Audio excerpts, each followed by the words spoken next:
bonsoir Pascal Môme.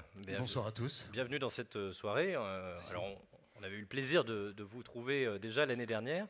Pas pour le breakdance? Non, pas pour le breakdance. Mais l'année dernière, vous nous aviez parlé de quelque chose, alors preuve qu'on tombe à pic. Vous nous avez parlé de l'impact carbone de votre société. Et là, forcément, crise énergétique oblige. Qu'en est-il de l'impact carbone de votre société et est-ce que le pari a été tenu ? Alors, l'empreinte carbone de nos clients, qu'on accompagne depuis maintenant un peu plus de 2 ans, Kiloutou est dans son ADN très porté sur l'innovation. Alors, l'innovation est toujours d'être dans l'accompagnement de nos clients et par rapport à leurs problématiques de répondre favorablement et de leur trouver des solutions. C'est autour des accidents sur les chantiers, les problèmes de TMS, mais c'est aussi l'empreinte carbone. Et depuis 2 ans, on accompagne nos clients sur des matériels verts, donc des matériels électriques qu'on propose sur les chantiers. Et dernièrement, sur Lyon, par exemple, avec 2-3 clients, on a eu ces projets de chantier vert qui nous permettent de livrer les clients avec des camions poids lourds qui sont au gaz, de pouvoir accompagner nos clients sur des matériels électriques, pelleteuses, outillages, qui leur permettent de réduire considérablement leur empreinte carbone, et aussi, et c'est aussi important, on l'a vu à travers cette soirée, sur l'habitation, mais aussi des nuisances sonores beaucoup moins importantes sur les chantiers. Donc voilà les dernières innovations de Kiloutou sur l'année 2022. Très bien. Vous remettez le trophée du bâtiment connecté. C'est un incontournable dans la construction de demain et d'aujourd'hui. Alors oui, on l'a vu ce soir, je pense que c'est indéniable, c'est l'évolution. Pour nous, l'économie de partage et de louer et d'être connecté a du sens.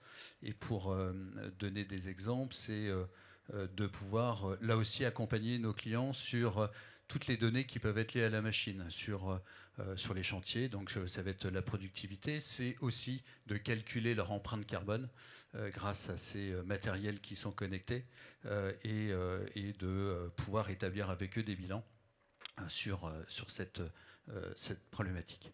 Très bien. Écoutez, merci pour ces précisions. Et puis on va demander à notre hôtesse de pouvoir vous apporter cette précieuse enveloppe qui va nous permettre de connaître qui est le lauréat du trophée du bâtiment connecté. Alors, pour le trophée du bâtiment connecté, le lauréat est le projet Vella Verde. Et donc j'invite ainsi Diagonal Concept représenté par Julien Rousseau et Marc Pigeroux, les présidents de Ariost Immobilier.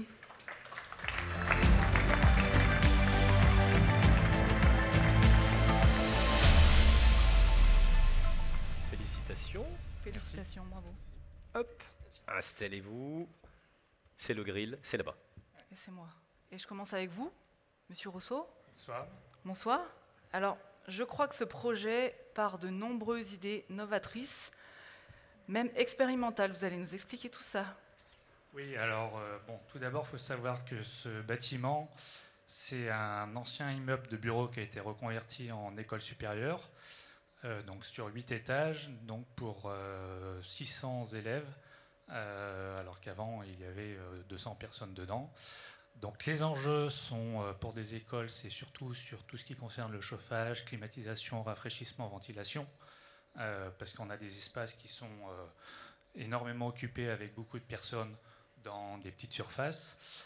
Donc il a été mis en place en toiture une pompe à chaleur qui est fabriquée sur Lyon, donc entièrement locale, et qui utilise en fait un gaz frigorigène qui a une empreinte carbone neutre, donc qui est inférieure au carbone. Donc ça n'existe pas ailleurs, hein. Aucun fabricant pour l'instant n'a ce type de pompe à chaleur. Et en plus, alors là par contre c'est la partie expérimentale, il y a un stockage interne en chaud ou froid qui est couplé avec une centrale photovoltaïque.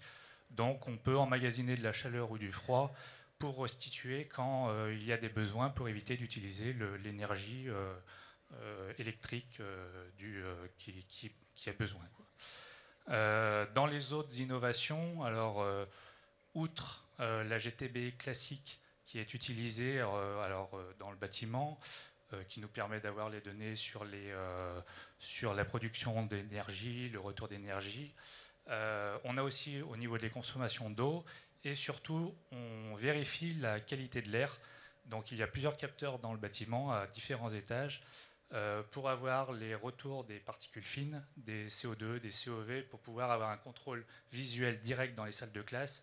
Si le taux de CO2 est trop important, ils le voient directement, ils peuvent ouvrir les fenêtres ou surventiler s'il faut pour éviter d'avoir trop de CO2. Voilà, donc c'est plusieurs innovations qui ont été mises en place sur ce type de bâtiment. Merci. Je crois savoir que vous, Monsieur Pigeroulet, vous êtes avec votre société engagé depuis longtemps dans l'éco-construction. En effet. Notre posture date pas d'hier. Ce prix, dont je vous remercie, vient en résonance au premier prix qu'on est allé chercher à Glasgow à la COP26 au mois de novembre, premier prix international de l'économie durable. Et déjà, quand on a fait nos bureaux en 2010, on était déjà référent, BBC Finergie est référent de l'ADEME avec des matériaux naturels. Donc notre posture date pas d'hier, mais on est très content de ce prix.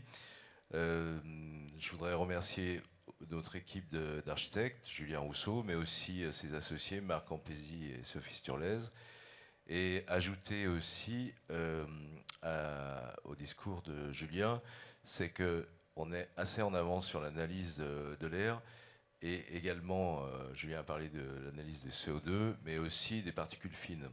Et c'est un peu l'enjeu de demain. C'est-à-dire que les particules fines, tout le monde a entendu bien sûr parler de la légionellose, mais le Covid, c'est que le prolongement de ça. Et ce sont quand même les enjeux de demain, parce que ce qui nous intéresse, c'est évidemment la place de l'humain dans le bâtiment. Et là, en l'occurrence, on a mis une école, le Collège de Paris, et on a beaucoup travaillé avec eux pour savoir comment comment ils ressentaient le bâtiment, comment ils voulaient le vivre. Et apparemment, ça matche bien parce qu'ils sont absolument ravis d'être dans ce bâtiment. Voilà. Puis on l'a densifié aussi. Tout à l'heure, on a parlé de densification de la ville.